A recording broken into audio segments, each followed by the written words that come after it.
Hello again, everyone, and welcome to another edition of the Inside Lowell Daily Pulse, the show that keeps its finger on the pulse of Lowell and the world around it. I am your host, Teddy Panos, coming here from the WellPoint Studios on this Wednesday morning, October 8th, 2025. And as you might have noticed from that opening shot there, I'm coming to you all alone here in the WellPoint Studios. My guest, none other than the empty guest chair, which, you know what that means, gang. Well, it's a Wing It Wednesday edition of the Daily Pulse. We're going to wing it a little bit today, but we are somewhat organized, and there is a little bit of a message here. We'll get right down to all of it. First, let me thank my Daily Pulse sponsors, Ray Booten. He is a licensed realtor in Massachusetts and New Hampshire, a certified appraiser in both of those states as well. So if you're looking to buy or sell a home, a business, or a commercial property, you need to get in touch with Ray Booten today. And the good news is you can find him easily enough online at realestaterayBooten.com. That's realestaterayBooten.com. Thank you as well to our friends at WellPoint. It's the only health plan offering healthcare benefits exclusively to Massachusetts GIC members at WellPoint. Your whole health is their whole point. Thank you, Ray. Thank you, WellPoint. Some other sponsors we'll thank in a few minutes, but let's get right down to it. And most of our show today is going to be spent talking about, what's kind of erupting throughout the state and continuing to escalate, leading to rioting, violence, injured police officers, and it exploded last night at another one of those excuse me, there's that incredulous cough and throat tickle again. Peaceful protests in the city of Boston. We'll talk about how peaceful they really are. But first, I want to just touch briefly on last night's Lowell City Council meeting agenda. A couple of items that jumped out to me. A showdown is looming over the Markley Group, the city's data center, I should say the data center that operates in the city, and their plans to expand their backup fuel storage for their diesel-powered generators. There was some more talk last night, what a horrible neighbor the Markley Group is, how they've done nothing, how they will just continue to do nothing and just make empty promises. For their part, the Markley Group, represented by their attorney, former City Councilor Bill Martin, says, hey, we're already doing this stuff, but we need some more time to complete it. Can we delay the public hearing, which is scheduled for, I think, in a couple of weeks, October, I don't want to give the wrong date. I thought I heard October 17th, but I could be wrong.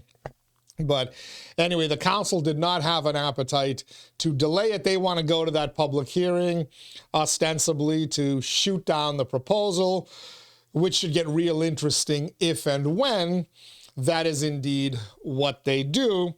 Apparently, I thought that maybe there's an avenue where the city council could kick this off till after the election and not have the votes be an election topic. But I guess to their credit, they think it's a good idea to make this an election issue and take that vote before the election. And on some of the councilors' parts, they seem inclined to just tell Markley to take their backup fuel and shove it. Interesting approach as you tout economic development in your city, and a company that has, they gave the numbers last night. I don't want to misquote them, but they have invested over $300 million in that facility. I want you to think about that for a second. This company could have located anywhere, and they came to Lowell in 2015. I believe was the year, and they have invested over $300 million. I believe the number I heard was somewhere about $250,000, $250,000 just in building permits that they have paid to the city of Lowell.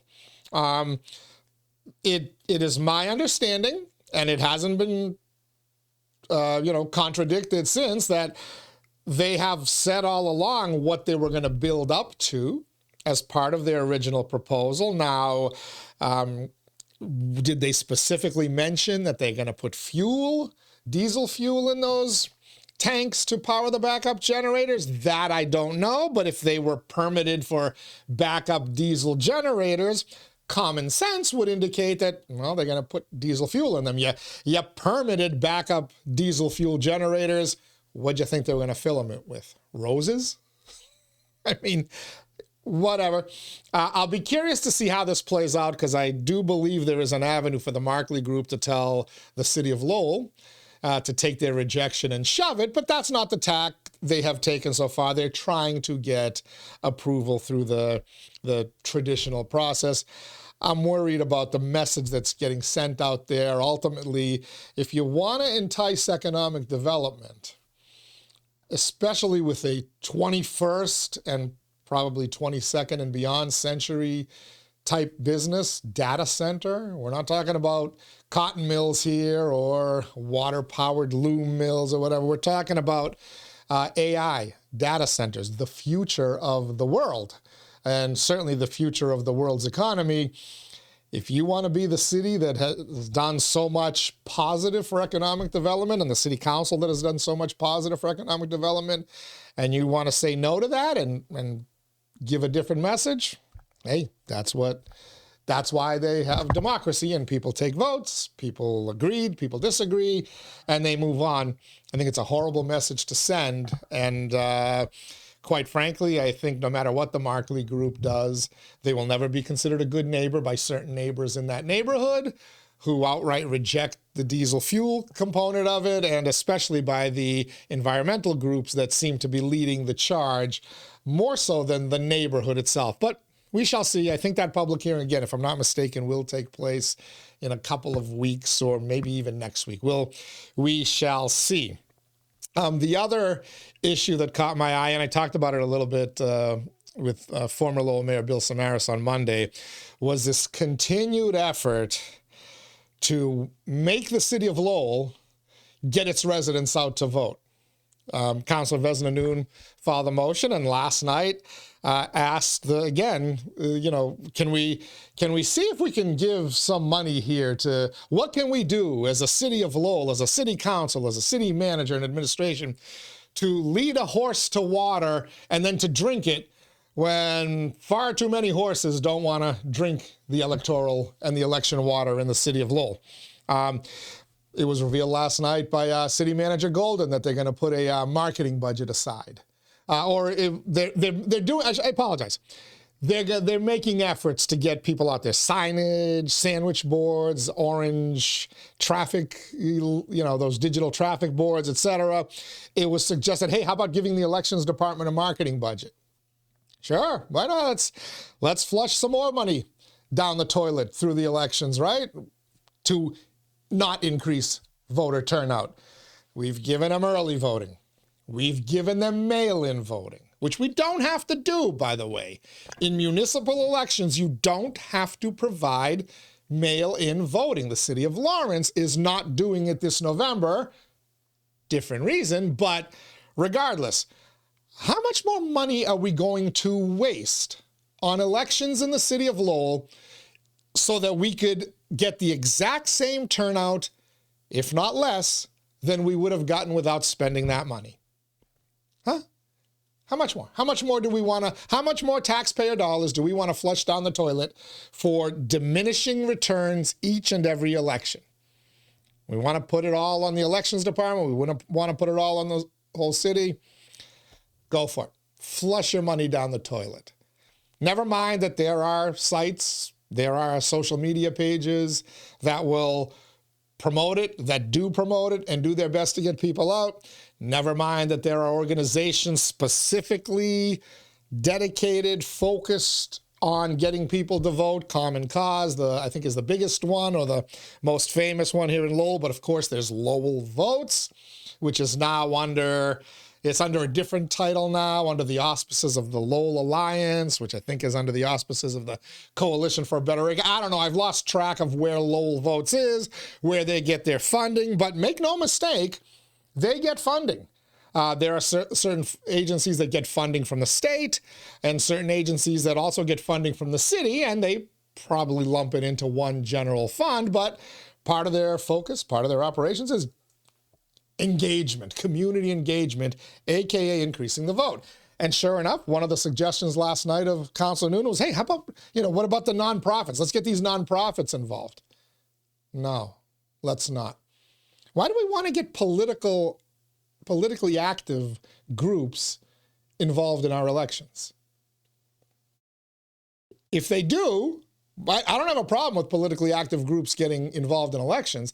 I have a problem with politically active groups getting funding directly or indirectly from the city of Lowell to get involved in elections. Now, you may say, well, they're just trying to get out the vote. Come on. I may have been born at night, but it was not last night.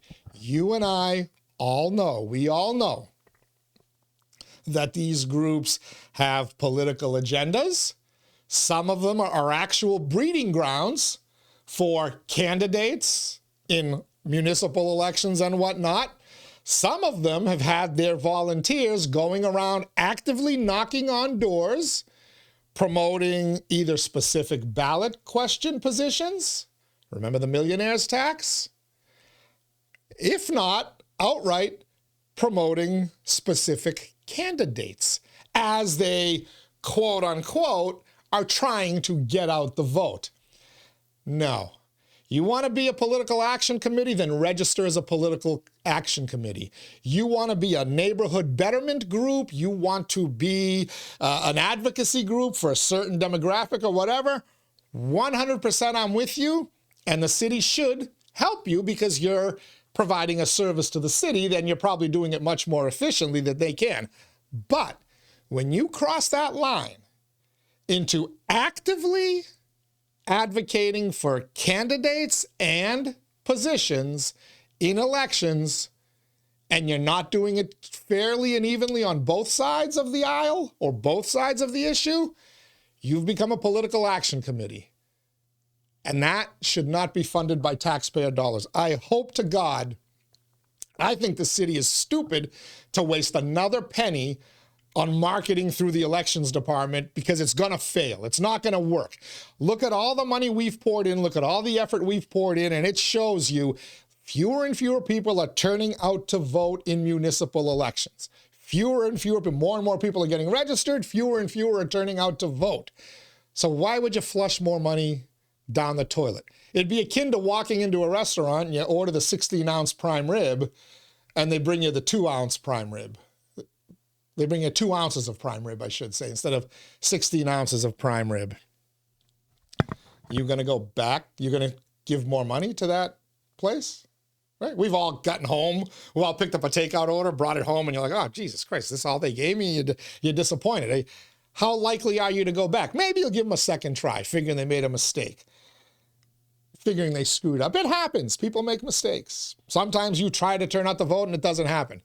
But consistently, once it happens, don't just start saying, we need to stop spending money on this because it's failed, it's not working. It is taxpayer money. When the city of Lowell says they're going to put money, one of the ideas is put money into the elections department to market the elections and get people out to vote. That's your money. That's taxpayer money. When you give it to a nonprofit organization and part of their effort is to engage voters, that's your money. That's taxpayer money. And why would you keep throwing good money after bad money? It's insane. It's insane, insane, insane. People don't want to vote in municipal elections. Stop wasting money, taxpayer money, and getting them to vote. You want them to vote? You spend your own money to the candidates. You raise money. I see your OCPF reports. You've got thousands of dollars. Some of you have a lot more. You have tens of thousands of dollars. You spend your money to get people out to vote. You don't need to spend taxpayer money. You want to spend your donors' money on increasing the turnout? 100% I'm with you. That's free speech. That's democracy at its finest. Taxpayer money? No. Don't do it, City of Lowell. Don't do it. Don't waste your money. I'll help get the word out. There are Facebook groups. There are other groups that will help get the word out about the election. I guarantee you the turnout will be the same whether you made those efforts or not, but people will do it for you. Don't spend taxpayer dollars to get barely a couple of thousand people to show up in a preliminary election or 7,500 people to show up in 2023 as they did in the general election in Lowell. Why would you give the money to groups who've already proven they can't deliver voters? They may deliver some voters, voters for their candidates, but they're not engaging the masses. They're not engaging voters. They're not going and knocking in certain neighborhoods. You know where they're going to engage the voters, where their candidates are, where they think their candidates are. That's what they're doing. And if you want to do it with your own money, with money that you've raised privately through fundraisers or donors have given you, 100%. That should not be City of Lowell money, and that should not be Commonwealth of Massachusetts money, especially because you've proven you can't increase the turnout. As a matter of fact, you may be squashing the turnout because people, quite frankly, are getting sick and tired of this. You hear Councilor 𝐃𝐚𝐢𝐥𝐲 said it last night. You knock on doors. They're talking about trying to get information out, but he was talking about you knock on doors and nobody will open their doors because they think you're these solar panel sales people. Good for the people of waking up and not falling for that scam. But we're getting to a point now where what else do we have to do before we realize people just aren't going to vote? We opened up early voting for them in 2016. We opened up mail-in voting for them, unfettered mail-in voting in 2020, and you still keep getting fewer and fewer people to vote in municipal elections. Don't spend taxpayer money on that. Do not spend taxpayer money on that, not a single penny more. It's wasted. It's wasted. Flush it down the toilet instead. You'll get the exact same use out of it. You're tuned into the Inside Lowell Daily Pulse on this Wednesday, October 8th. It's a Wing It Wednesday edition of the Daily Pulse, as you can see. I'm flying here solo, talking to the empty chair, talking to you out there who are watching this as well. We'll continue our discussion in a quick second, but first, let me thank all of my Daily Pulse sponsors. You've got Ray Booten, licensed realtor in Massachusetts and New Hampshire. Find him online, realestaterayBooten.com. Thanks as well to WellPoint. At WellPoint, your whole health is their whole point. Washington Savings Bank, banking that feels like home. Make the switch now to Washington Savings Bank. TMI Properties, TMI Cares, developing and managing their own properties for over 30 years. Experience the quality, the value, and the care of making TMI the choice for your home. Mahoney Oil, providing warmth and protection to generations of families in Greater Lowell and Southern New Hampshire since 1925. The Greater Lowell Community Foundation, improving the quality of life in our communities through strategic, impactful philanthropy. Don't forget, next Wednesday is their annual Celebrate Giving celebration over at UTEC, 5 to 8 p.m. Wednesday, October 15th. We talked to Jay Linehan yesterday. If you missed that Daily Pulse, go check it out.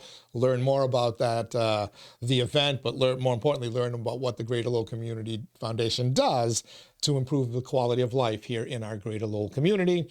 And last but certainly not least, let's thank Francis C. Preventure Insurance, the agency Greater Lowell has counted on to protect its most valuable assets since 1982.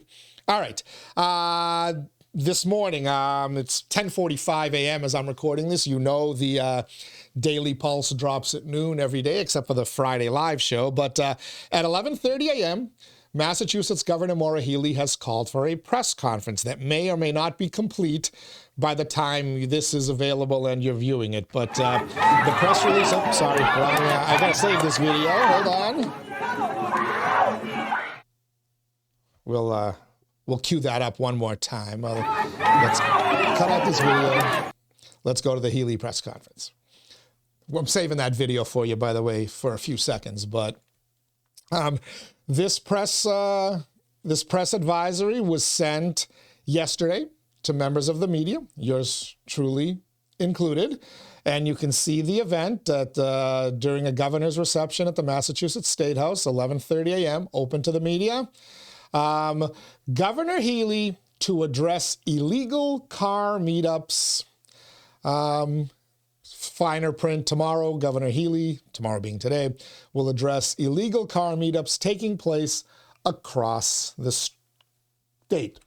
If you're not aware, Saturday night, one of these illegal car meetups took place in Boston's South End, and it got crazy.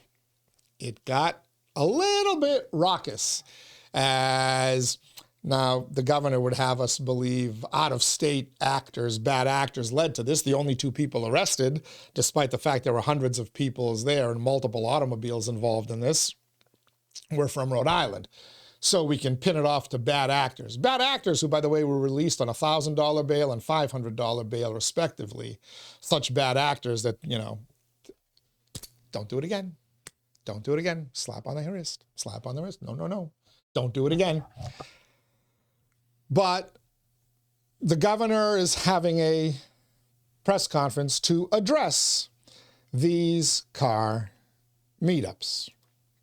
By the way, this was the result of Saturday night's car meetup.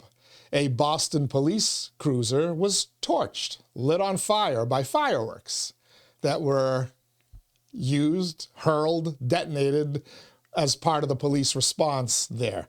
And what they call the, quote, large-scale vehicle takeover that involved 100-plus people. Large-scale vehicle takeover, 100-plus people, 2 arrested. Good work.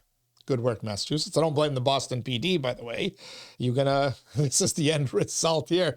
Why would you risk your life and limb if you're not going to get the backing from the courts or from your leading politicians? But the good news is that, as we do away with that, we do see that the governor is taking this seriously.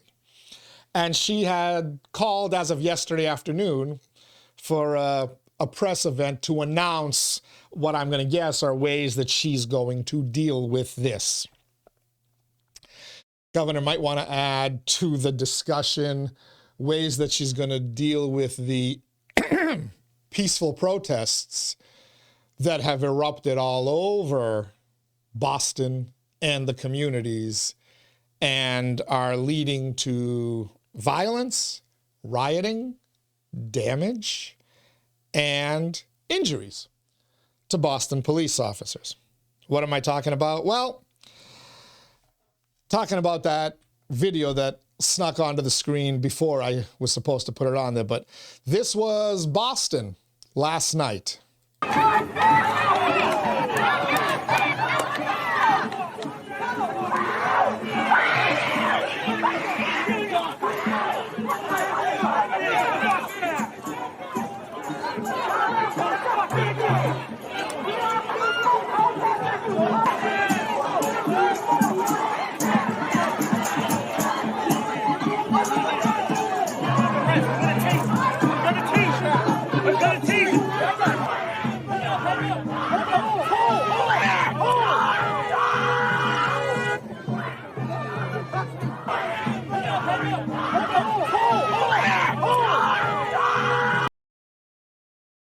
Peaceful protest last night in Boston. Civil disobedience. Looks pretty civil, right? Remember the police car photo I showed you? The police car on fire? You see that scene in the streets there? That's taxpayer money. That police cruiser, probably well over 6 figures, that Boston taxpayers, and by extension Massachusetts taxpayers very likely, funded. Set ablaze. Damage. Last night, there were 13 arrested last night. Not Saturday night, last night, Tuesday night, October 7th. 4 Boston police officers were injured, few of them with broken bones. Thankfully, none of them life-threatening injuries, but broken bone, nothing to sneeze at, right? To her credit, this hadn't happened by the time Governor Healy sent out that press release where she was going to address the car meetups. But I'm going to guess she's going to have no choice but to address what happened last night and, quite frankly, what's been happening all week in the quote-unquote safest city in America. Remember, Michelle Wu told us that, the safest city in America. Looks really safe, doesn't it? Looked really safe on Saturday night in the South End. Looked really safe last night on Tremont Street, where I believe that video was taken. The Berkeley Beacon is the Emerson College newspaper. They took the video. It was aired on Boston 25 News. Safest city in America. So on a Saturday night in the South End, you've got police cars being torched in the middle of the busiest night of the week. You've got streets taken over by these impromptu gangs of protesters, continued throughout the ensuing days and right up until last night. A discussion at Boston Common, a protest, a peaceful protest at Boston Common that ended up with the scene that you saw the video of in the safest city in America. Governor Healey's going to have no choice but to address it. She did address it last night. She said it is unacceptable and it cannot stand. Let's see how serious she is about how unacceptable it is, because last night wasn't the last protest planned. I'll tell you about that in a second. But will the governor devote the police resources, both Boston City Police? Will she call for the state police? Will she call for the National Guard? Will she call President Trump and ask him to send in the Guard to help?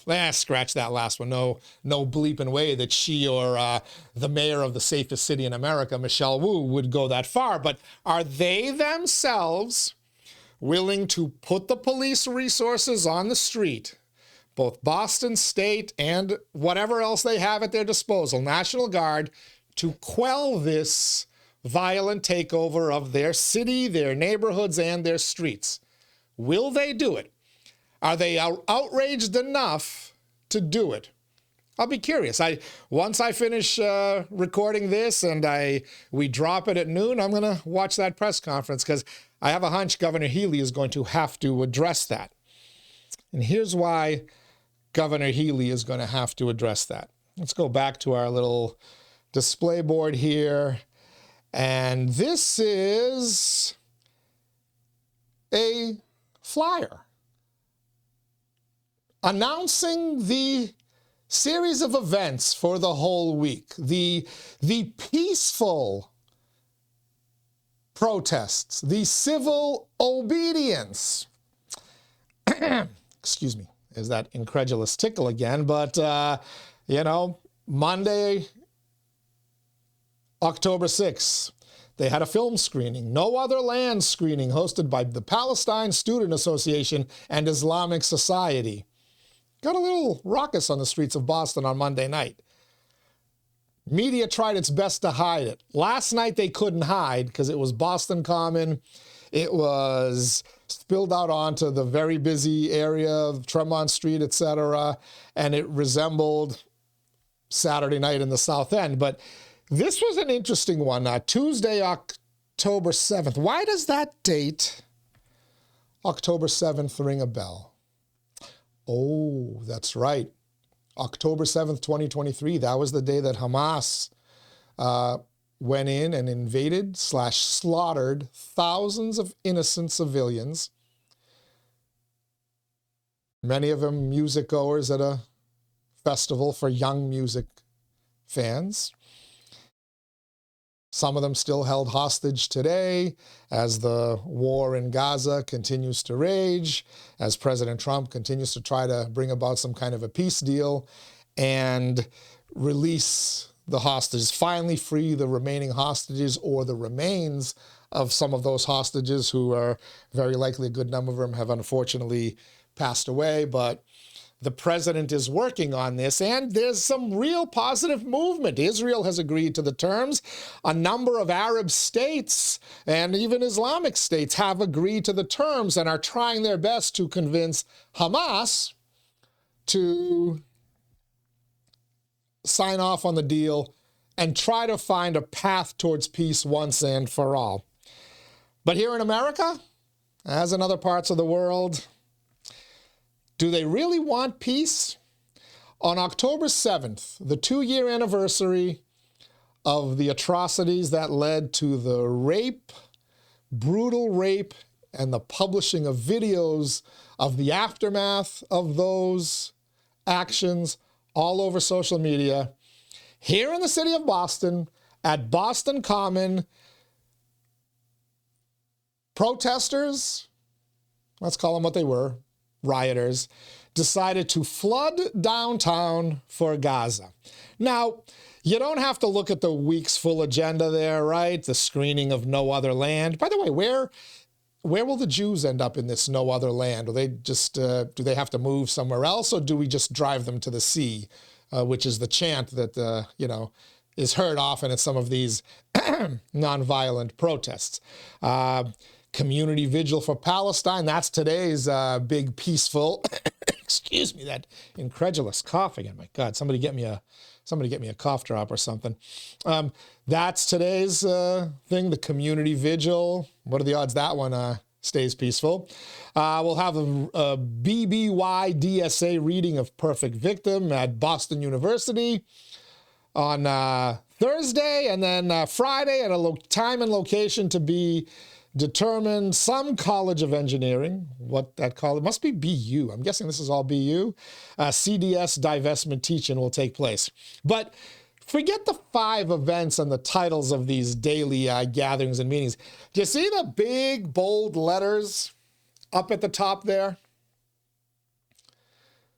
Week of Rage, it says. Made sure those letters were bigger and bolder than anything else announcing the various peaceful / nonviolent events. Week of Rage, all in capital letters to boot, and boldened. Nothing screams peaceful protest like Week of Rage, right? Governor Healy, you're going to have to address this. Mayor Wu, you're going to have to address this. Politicians who have enabled this over the last several years, this rioting, this street violence, this destruction of property, much of it taxpayer-funded property, there are politicians who've turned a blind eye to it, or worse, encouraged it, hell, helped incite it. A week of rage. Peaceful protest my ass. You know what this is all about. This is just part of what you're seeing nationally. In Chicago, in Portland, in other big cities. It has now come to your city of Boston, Massachusetts. It's also in other places. It's in Randolph, happening, I understand, in the western part of the state. This stuff it's coming home. It's coming home to roost. The chickens are coming home to roost. This has been enabled. Nobody has put their foot down on this. As a matter of fact, by turning a blind eye to it, by releasing the perpetrators of this violence on sometimes no cash bail, other times laughable cash bail, with no real repercussions or consequences from the courts and the judicial system, this is what you get. A week of rage.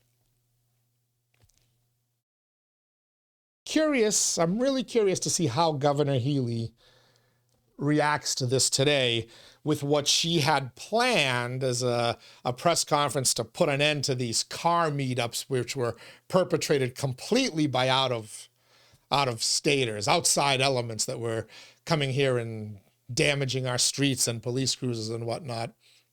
No, Governor Healy, there's a lot of Massachusetts people in there. I'm willing to bet you that video and the violence last night, a lot of Massachusetts college students involved in that. A lot of Massachusetts born and bred Antifa types. Boston born and bred Antifa types. Who knows? Might have had some folks from some of our good old Lowell Marxist organizations there as well. Who knows where they come from? But it needs to be quelled. You can't promote a week of rage and expect it to be peaceful demonstrations. And again, they did so on October 7th, the 2-year anniversary of the horrific attack that killed thousands of innocent people, many of them young children, many of them women who were raped, brutalized, left for dead in the streets, paraded around on camera for people to see the work of these enraged people. Whatever you think of the war in Gaza or the history of Israel and the Arab nations and Palestine, whatever, can we all agree that raping 20-year-old college students who were at a concert and parading them around for public display before murdering them, slaughtering them, can we all agree that that's not something to be celebrated on October 7th? But nah, these groups specifically chose this week to display their rage. And as you saw, they are yet indeed displaying their rage.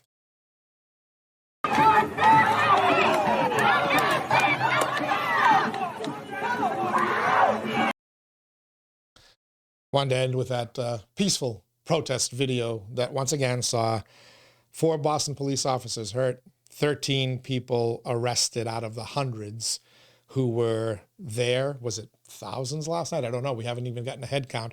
Maybe Governor Healy and Mayor Michelle Wu will tell us the real story about what happened in the most peaceful city in America. All right.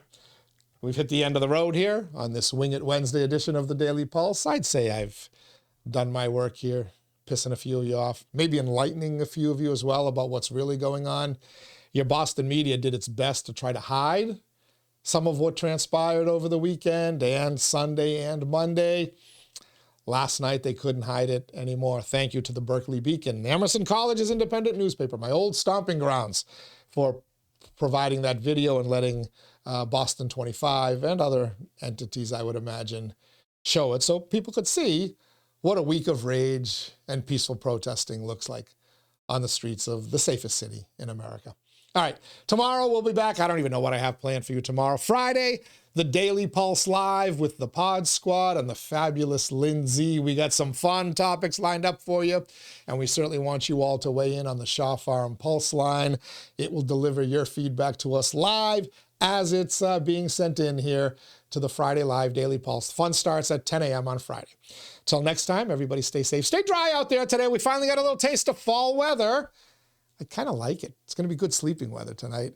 And I'll see you on the other side.